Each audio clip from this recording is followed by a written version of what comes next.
A large $106 billion national security plan was urgently demanded by U.S. President Joe Biden for Ukraine and Israel on Friday, but it immediately ran into resistance from Republicans in Congress because of their immobility. Biden's demand came a day after he drew a direct link between the Hamas attack on Israel and Russian President Vladimir Putin's invasion of Ukraine to convince Americans that the United States must show global leadership.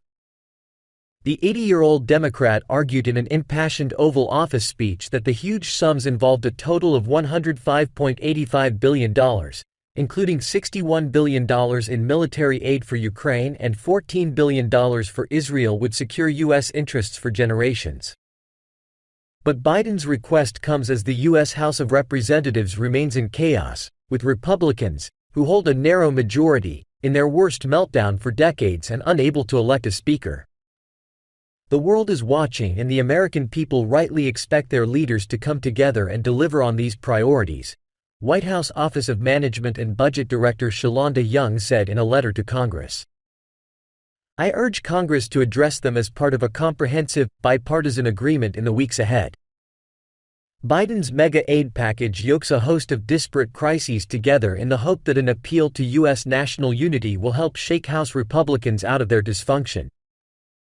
And it throws an olive branch to Republicans in the form of $6.4 billion in funding for the migration crisis at the southern border with Mexico, a central concern for the right-wing party.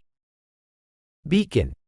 The package also includes $7 billion for countering China and strengthening allies in the Asia-Pacific region, and over $9 billion for humanitarian assistance for Gaza, Ukraine, and Israel. But most importantly, however, the huge funding ask is an attempt to bolster waning support for Ukraine by linking it with funding for Israel, which does have widespread bipartisan backing. There is considerable support in Congress for Ukraine, including among prominent Republicans in the Senate, where the Democrats hold the majority. Senate Majority Leader Chuck Schumer promised quick action in the upper house. Senate Democrats will move expeditiously on this request, and we hope that our Republican colleagues across the aisle will join us to pass this much-needed funding, he said in a statement. This legislation is too important to wait for the House to settle their chaos. However, it's not clear that even if Republicans set aside their squabbling and choose a speaker, they would then agree to pass more aid for Ukraine. A growing number of Republicans and U.S. voters in general opposed to adding to the $43.9 billion in security assistance that the United States has committed to Ukraine since Moscow launched its full-scale invasion in February 2022. An earlier request for aid for Ukraine was stalled when Republican House Speaker Kevin McCarthy was ousted in a rebellion in September. In the 17 days since, no Republican has been able to get enough support from the party to replace him. The latest to try, Donald Trump ally Jim Jordan, failed for a third time on Friday. Geopolitics.